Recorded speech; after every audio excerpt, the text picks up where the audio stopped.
Hi everyone, I am here today with my May reading review. This is a monthly video that I am now doing where I tell you about, very briefly, what books I read in the last month, how much I enjoyed them, least favourite, other booktube statistics, and just where I want to go from here, basically. So May was a very strange month for me. Technically speaking, if we count a book that I DNF'd, I read 6 books in May, which isn't bad going. But as I said, one of those was a DNF, 2 of those were novellas, and then the others were books that I'd been reading pretty much the whole month and just managed to finish just in time. So it was a pretty touch and go reading month for me. I also managed to add 32 books to my TBR during the month of May because I bought 4 physical books, 5 Kindle books, 29 NetGalley book requests, and I managed to read 6 books. So that puts me at a balance of adding 32 books to my TBR, which is just like...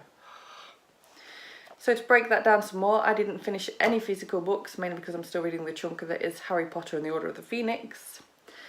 I read 2 Kindle books, which was the 2 novellas. I read 3 NetGalley books, one of which of those was the DNF. And I finished 1 audiobook. So I started May with 731 subscribers. At one point I did go up to 742. I'm currently at the time of filming this at 739. So I'm having a lot of fluctuation right now. I'm sure it's partly because with uploading a video every other day, that's just not everyone's cup of tea. As I mentioned last month, you either like it or you don't. And so people might subscribe and then get sick of seeing my face and go away again. I'm sure another... Sorry, I keep looking at a bird because we've got a bird's nest right now and it's so cute watching the bird go to and from it all the time. Another thing is, because I read so varied types of books, I'm sure people subscribe thinking, oh yeah, she reads, as an example, YA. And then they see a video that's not YA focused and they're like, oh, she doesn't read YA, and unsubscribe. So I'm hoping this sort of calms down a little bit with time, because it's almost saddening. I try not to focus too much on the numbers, but it's almost saddening to see you sort of gaining and then the next day you notice that you've dropped 4 subscribers. So as I said, I read 6 books in May and I uploaded 14. Oh, mummy and daddy must be about. It's a blue tit nest, by the way. Maybe I'll try and catch them in my vlog at some point. But yeah, I uploaded 14 videos in May, so I still managed to achieve my 1 every other day. And not only that, I managed to get all of them uploaded for 6 PM, so I am nailing this. My views went up a sort of reasonable amount, and my most popular video for the month before was my Kindle Unlimited review. I've also recently started tracking like how far away I am from being able to monetize my channel again after that whole thing earlier this year where channels couldn't monetize anymore if they were under 1,000 subscribers and under like 4,000 hours of watch time. I've never worried too much about the fact that I'm under 1,000 subscribers because the 4,000 hours of watch time is something that is going to take forever to get to anyway. So if I just build it all up slowly, there's no point worrying about it, is there? So just to give you an idea of where my channel is right now with having the current amount of subscribers and views, I am at 788.8 hours of watch time in the last year, which I've actually managed to get up nearly 100 in the last month as I've been keeping an eye on it. So it's something that I'm now going to track each month too. And I don't care if this is boring, it's something that I think I will really find quite interesting to look back on in the years ahead. So on to the books that I read this month, or rather didn't read in this first case. So the first book that I read and also DNF'd this month was The Fire Court by Andrew Taylor. I can't remember how far I got, about 35% possibly, and this is a historical fiction and is the second book in a series, and indeed the sequel therefore to The Ashes of London, which I read the previous month and struggled to get through but found rewarding in the end. So these are really what should be my cup of tea historical fictions, but they just read really dry, and I just found myself getting into such a slump trying to get through this one. So I was like, life's too short, so I just gave up. So I gave it 1 star. The second book I finished this month was Too Close to Breathe by Olivia Kiernan, and I gave this book 3 stars.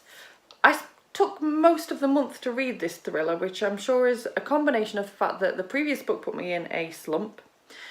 The month was just a really busy one for me. Even with having a week off work, I was just doing something all the time, so I was reading like a page here, 2 pages there, and it really isn't the sort of book that you can do that with. So I was struggling immensely to just really properly get into it, because it was a thriller, a police procedural side thriller though, and I don't think I like those quite as much. I think it varies. I've read some that I've really enjoyed, but this one I just couldn't really properly get into the headspace, and I just didn't enjoy as much as I thought I would. So yeah, 3 stars. The next book I read was the first book in the new Shadow Market Chronicles, like novella series. Sorry, my hay fever so bad. By Cassandra Clare and Sarah Rees Brennan. And I really enjoyed this, and it was nice just to get back into the world a little bit. But I always find her novellas always feel like they're just lacking that something, so I gave the first one 4 stars, then picked up the second one and read that one straight afterwards, and really enjoyed the characters that popped up in that one. It's always nice to see little cameos of some of your favourites, and I also gave that one 4 stars too. Then, the same night, I was like, I'm up for reading now, so I started Two Steps Forward by Graham Simsian and Anne Buist. And I flew through this book in literally the last couple of days, and I adored it so much. You'll have to keep an eye out for my spoiler-free review of this book, because I thought it was phenomenal. I enjoyed it so much, and I gave it 5 stars. This is about 2 separate people who end up in France at the same time. One is Zoe from the US, and her husband has recently died. The other is Martin, who is from somewhere north in the UK, I can't remember where. And they both end up in France because they're going to do the... Why can I never remember what this walk's called? I'm going to really slap for myself when I'm editing this later and I can't remember. But yeah, they're doing this walk from France into Spain, and they're both there for quite different reasons initially, and they don't really know each other. They just sort of cross paths a few times. But as the story develops and their walking sort of progresses, so does their kind of friendship. And the people they meet on this walk, just, it's such fun. I know for a fact I couldn't do this. I could not walk like 1,000 plus miles in a few weeks. I just couldn't do it. I'd be like, no, my legs, they don't want to do it anymore. But I just really admire like the efforts that these characters go to.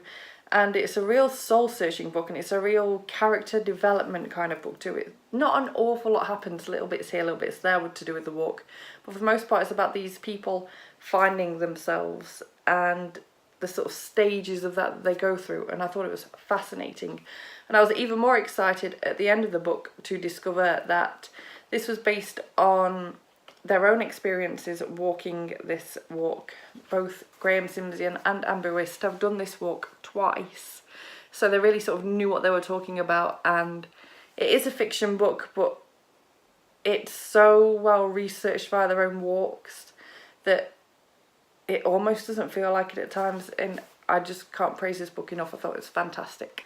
And so the final book I read this month, or rather last month, is the 5th season by N.K. Jemisin, and I listened to the audiobook for this, and it took me quite a while to get through it, partly because I didn't have time to listen to it very often, and then when I did, I'd find I was listening to it and I'd have to keep rewinding because I'm rubbish at listening to fantasy, and if I zone out for just a second, you have missed everything.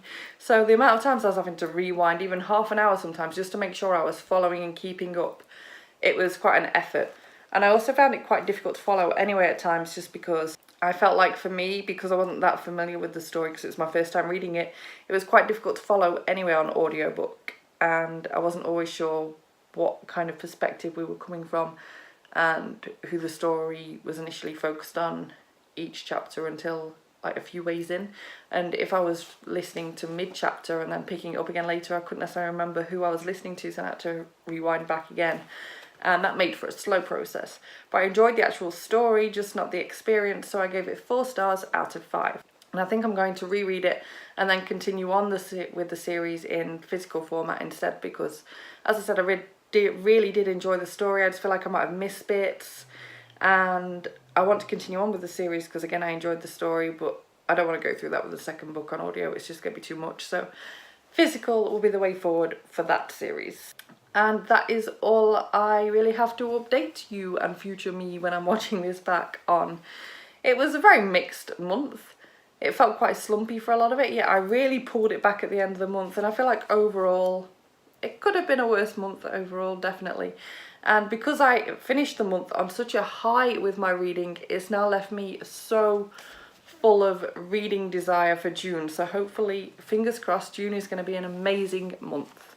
So please let me know how your reading went last month, and whether you've got any interesting stats, whether you've made a video about it, whether you were in a slump, whether you read the most books you've ever read. I want to know all about your reading month in the comments down below.